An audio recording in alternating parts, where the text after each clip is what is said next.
I have put together some Katie Britt clips. Some are parodies and we will chuckle. Some are exposing her and speaking on how she basically lied. So go ahead and check some of these out. I did put a Fox reaction on the very end. So if you're not interested in seeing what Fox News says, is at the end. So you can just skip over that part. They are out here living in Delulu land because they actually said that her response was a good one. Here are the clips. Enjoy. We are the party of hard-working parents and families, and we want to give you and your children the opportunities to thrive. And we want families to grow. We want to help loving moms and dads bring precious life into this world. Under his eye. Wesley and I believe there is no greater blessing in life than our children.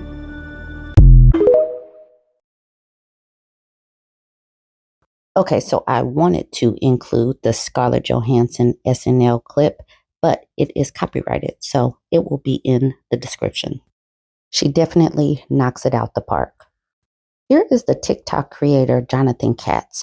This is the man who exposed Katie Britt's lies, and he was doing it, and he was showing his receipts. Go ahead and check this creator out. So you have no doubt seen this woman on your For You page at various points today. That is Senator Katie Britt, the junior senator from the state of Alabama, who delivered the Republican response to Joe Biden's State of the Union last night. It was weird, but the part that was the weirdest for me, the part that was the most off, was this. When I took office, I took a different approach. I traveled to the Del Rio sector of Texas. That's where I spoke to a woman who shared her story with me. She had been sex trafficked by the cartels starting at the age of 12. So I immediately had questions. Who was this woman? How did she meet her? How did she get her to tell her this story? Also, she seems to be describing something that had happened over the process of years. She said that it started when this woman was 12, and she says that she's a woman now, so it seems that some time has passed. How much of this happened on the border? What country did it happen in? Did it happen before Joe Biden was president? Senator Britt, right after that, stated pretty directly what side of the border it happened on, or at least she implies it very strongly. And we wouldn't be okay with this happening in a third world country.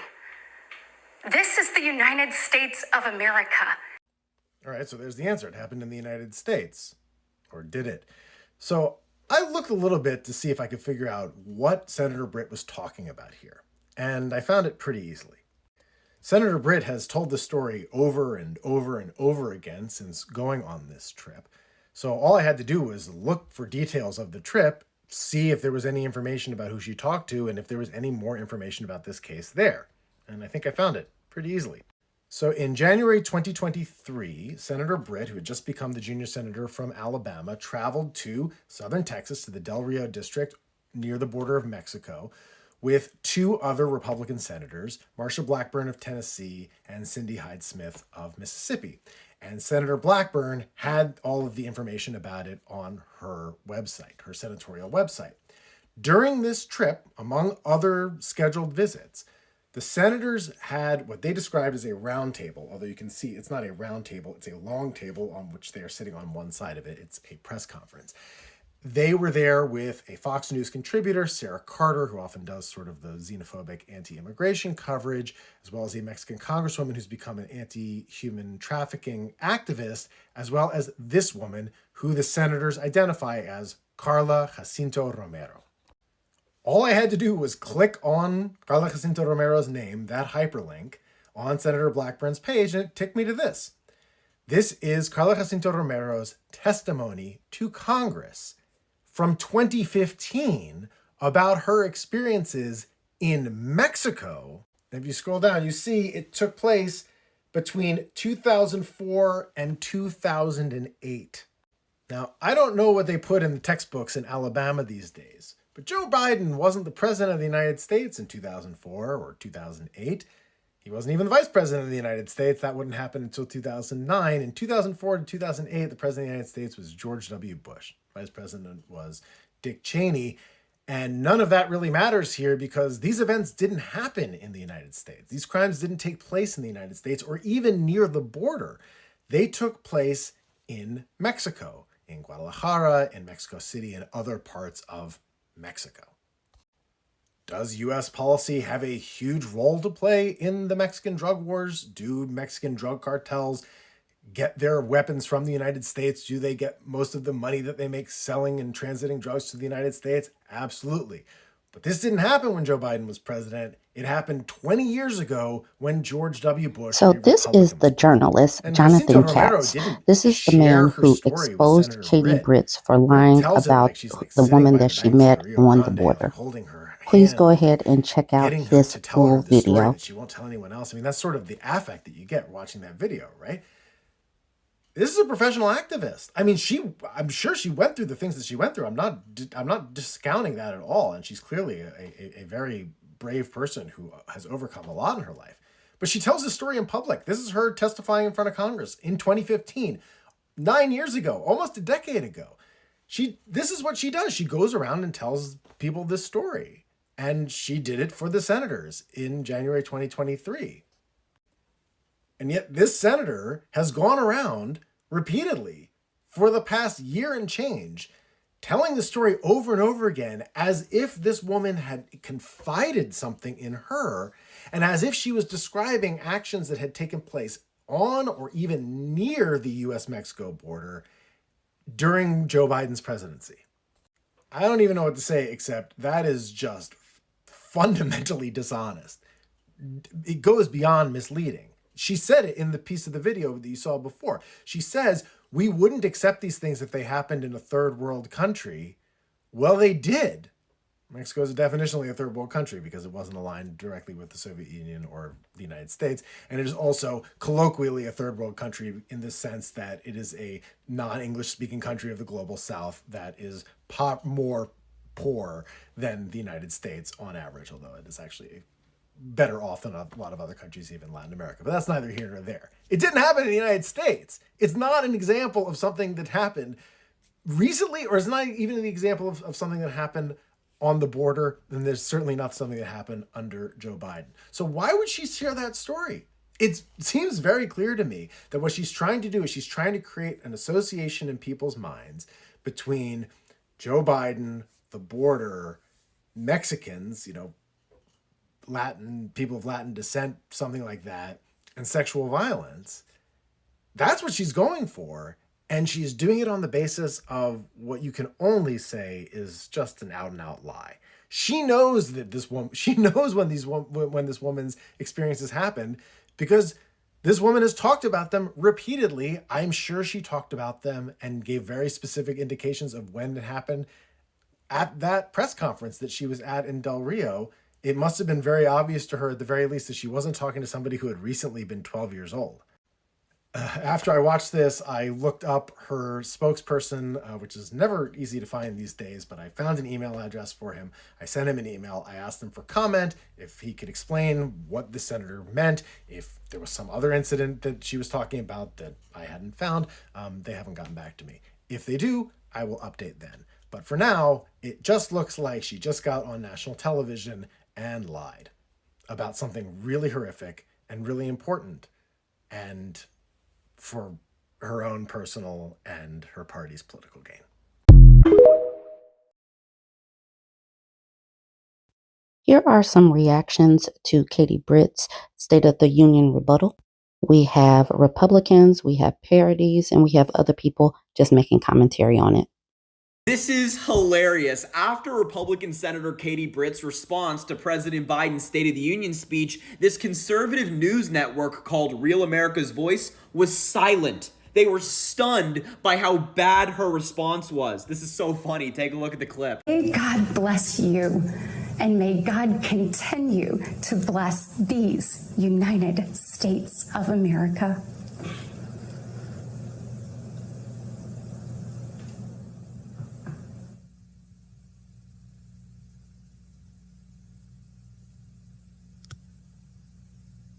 I'm sure she's I'm a fan of her. I'm sure she's very nice. I just can't get over how funny their reaction was. This guy has his hands on his face saying, yeah, I'm sure she's lovely. Just like the rest of America, even these Republicans couldn't hold in their disappointment. We were all stunned by how bad it was. I was shocked. I mean, look, when even these Republicans, these die-hard Trump supporters are speechless at what they've just seen, you know it's bad. You know it's really, really bad. Well, you might have caught the Republican response to President Biden's State of the Union address delivered by Alabama Senator Katie Britt. It, shall we say, is not getting great reviews from Republicans. An anonymous strategist told the Daily Beast, quote, "It's one of our biggest disasters ever," which is something considering Bobby Jindal's weird speech and Marco Rubio and his tiny water bottle. Anywho, a Never Trump Republican said what a lot of people thought. Former Trump aide Alyssa Farah Griffin tweeted, "Senator Katie Britt is a very impressive person. I do not understand the decision to put her in a kitchen for one of the most important speeches she's ever given." Even MAGA World wasn't thrilled with Senator Britt's not-so-subtle appeal to fans of retrograde America. Right-wing troll Charlie Kirk said, quote, "Joe Biden just declared war on the American right, and Katie Britt is talking like she's hosting a cooking show, whispering about how Democrats don't get it." While Pizzagate influencer Jack Posobiec raged that she didn't even mention Donald Trump. For his part, Trump says he loved it, especially the fear-mongering about the border. Here's a bit of that. President Biden's border policies are a disgrace. This crisis is despicable. Although, as my friend and colleague Rachel Maddow noted and others have pointed out, Senator Britt helped negotiate the bipartisan border security bill, but ultimately voted against it after Trump told Republicans not to take away his pet issue. Joining me now is John Fugelsang, host. Watch what Katie Britt said today on Fox News about Biden after her disastrous State of the Union response. Take a look at the clip. He was angry at best, seemed a bit incoherent with his messaging, and then wasn't truthful with the American people. Katie, the call is coming from inside the House. I mean, come on. I mean, really, Senator Britt, you want to talk about sounding angry or having an incoherent message? Just watch your speech back. It is one of the most garbled, incoherent pieces of garbage that we've ever heard from a politician. And don't just take my word for it, many GOP strategists are calling it, quote, one of the biggest disasters ever. So look, it's absolutely insane that Katie Britt is going on Fox News and criticizing Biden for his speech. Please, look in the mirror. But maybe when you have your fellow Alabama Senator Tommy Tuberville say that you were picked to do the speech as a housewife, and that you did what she was asked to do, maybe your problems are a little bit more with your own party and not Joe Biden.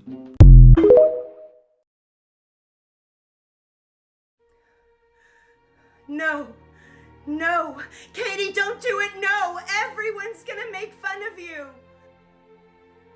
And why are you doing this in the kitchen? Oh my God. And you're wearing green, you know what people can do with green screen! You're going to be the most anticipated cold open on SNL since Sarah Palin. No!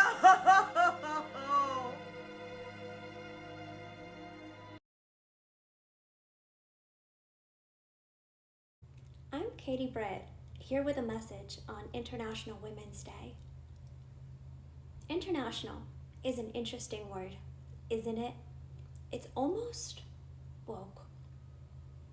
Because I think back to all of my favorite American Christian holidays, like the 4th of July, Thanksgiving, and even my personal favorite to this day, Columbus Day. And I wonder, what happened, America? Wesley and I are worried. We are worried that our school-age children won't get to experience the same America that we did growing up as two little kids in rural Alabama. Because that is what happens when you fail to stand up to our enemies in Russia and the southern border. We end up having to share holidays with Mexico. That is not the America that I know. And that is why I want to wish a happy American Women's Day. And if you are someone who has a weird obsession with the Chinese Communist Party and who whispers at deranged intervals that I want you to know that I see you, I hear you, and I am with you. Was that good? Okay, y'all, no more parodies, no more chuckles. This is the part where Fox News comes in and is kind of defending her, and they are letting her speak for herself. Watch this mess. Yes. All right, we're going to bring in Alabama Senator Katie Britt, who delivered a GOP rebuttal to Biden's State of the Union address. And, well, she didn't hold back. Saw was the performance of a permanent politician who has actually been in office for longer than I've been alive. The American dream has turned into a nightmare for so many families. Just think about Laken Riley. President Biden finally said her name, but he refused to take responsibility for his own actions. President Biden proudly proclaims that Bidenomics is working. Goodness, y'all, bless his heart. That was a little of Katie Britt's rebuttal last night. The Alabama senator joins us right now for a Fox and Friends exclusive. Senator, thanks so much for the quick turnaround. Appreciate it. Great job in your delivery, the structure of the speech, especially because you had to adjust at the last minute to what the president would say, along with the changing dynamics in the chamber. Your thoughts about his speech and the reflecting on yours? You know, it's exactly what we thought it would be, and that's that he didn't talk about things that real Americans wanted to hear, that hardworking people wanted answers to, things that we talk about around this kitchen table every single day. He failed to mention or failed to give the time they deserved. I thought the anger and bitterness, what seemed to be some type of rage, was unbecoming of the President of the United States, and unfortunately, he used none of his time to bring America together and tell us how we could move forward. Instead, he used divisive language and tried to put every party firmly in their corner. You know, Senator, I enjoyed you telling, as a man from Texas, telling the president, bless your heart. We all know what that means in the South. But what do you think the party goes from here? Because so long they have painted Donald Trump as the ultimate divisive figure. But now you got the President of the United States that did not extend an olive branch to your party or the Republicans and the American people. So what is the path forward for Republicans? Well, obviously, President Biden is not interested in bringing people together, and he's also not interested in creating real solutions. I mean, what we saw last night, I think, is just more and more of the same. And that's why we talked about things that matter. I mean, President Trump left us with the most secure border that we have ever had in our country. And then we walked through last night in my response the things that President Biden has done to actually undo that. You know, he sits back and says that none of this is his fault. Guys, it absolutely is. In the first 100 days, he had 94 executive actions that he took to undo President Trump's policies. He came in, he halted deportations. He said, we will not be continuing the construction of the border wall. I mean, thing after thing. He said, we're going to give amnesty to millions of illegal migrants that are here in this country. And what that does is that serves as a magnet to bring more and more people there. And the truth is the American people are paying the price. We are seeing it from every corner of this country. We are seeing it in the devastating tragedy that we are talking about today with Laken Riley and the loss of her life. I can't imagine as a parent the things that they are going through. You think about the parents whose children have died of fentanyl poisoning. Enough is enough, and the president needs to assume responsibility. He knows how to do this. President Trump laid out a roadmap of how to secure our border and make our country safer, but he refuses to do so. Yeah, you talked a lot about the economy. I wish we had seen more focus on that last night. You talked about working at your dad's hardware store and your mom's dance studio. You know, 60% of Americans are living paycheck to paycheck. And he talked about Snickers bars before he even talked about the border. He also was rebuking the Alabama court over IVF and the high court, the Supreme Court, over Roe v. Wade. Listen to this. History is watching another assault on freedom. Joining us tonight is Latoya Beasley, a social worker from Birmingham, Alabama. She scheduled treatments to have that second child. But the Alabama Supreme Court shut down IVF treatments across the state. My predecessor came to office determined to see Roe v. Wade overturned. He's the reason it was overturned, and he brags about it. Look at the chaos that has resulted. What's your response? Well, first, let's talk about the economy real quick. Yesterday, when I had gone to the grocery store and actually picked up my children from school, I thought, he doesn't get this. He's not sitting in these carpool lines. He's not checking out at the grocery store, seeing the prices go up. He's not pumping gas and seeing that go through the roof. So he just doesn't understand what real families are dealing with. And with regards to IVF, see, the uncomfortable truth here is that the Alabama legislature has acted. They have acted to protect Quickly, IVF. too. And Governor, yes, absolutely, very quickly. And then Governor Ivey, I think that paper was not even on her desk 3 seconds before she signed it into law. That legislation was signed into law. So they acted because they know, we know, President Trump knows that IVF is pro-life and pro-family. And they made sure to protect that for moms and dads all across our state. But obviously, he didn't expect Alabama to act so quickly and so firmly. And likely, they didn't have time to rearrange his speech because that may have messed him up just a little bit. Senator, before last night, you were probably most known for being exceptionally young for the body that you're serving in. Mitch McConnell just announced that he's going to step down as majority leader. And I know a lot of Americans that look at like the Freedom Caucus in the House and they say, man, the Senate always folds. We get into these budget battles. We get in the government shutdown, and the Republicans in the Senate go astray. We see that 2 or 3 Johns are going to put their name in the hat. It looks kind of like more of an heir apparent than a changing of the guard. Where's the young energy? Where is the energy for something different? Where's the energy that's in the House? Does that exist in the Senate at all? And will that have a say in this race? Oh, it absolutely exists in the Senate. I am really proud of my freshman class. We get together, often, frequently to talk about these things, to talk about where we want to see the party go, where we want to see the Senate go, and what we need to be doing for the American people. And one of the things that you just alluded to is actually doing our job. I am so sick. It has been over 7 months. We finished all of the appropriations work there in the Senate. Yes, Susan Collins and Patty Murray came together, and we finished that at the end of July from our full committee. But yet Chuck Schumer did nothing to actually move those bills across the floor. We had one attempt, and then everything else. It's been about over 100 days before he put one appropriations bill on the floor.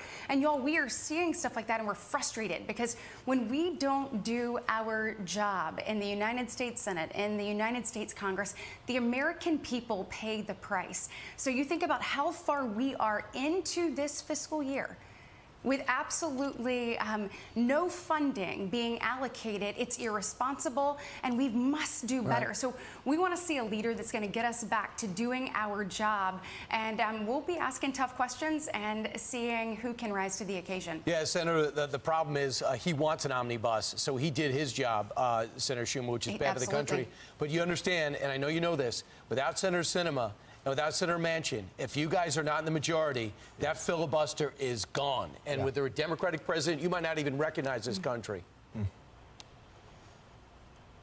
You're absolutely right. And I think there's a lot at stake in this election. And I think that's why we need everyone doing everything. We must not just hold the House, but we've got to take the Senate. And we are poised to do that because we are right on the issues. Yeah. We are moving forward in those ways. But taking the Senate back is going to allow us to protect America. And then obviously, we're going to get President Trump in the White House. Roger that. Senator, thanks so much for getting up this morning. Congratulations on giving the response yesterday. Thank you all.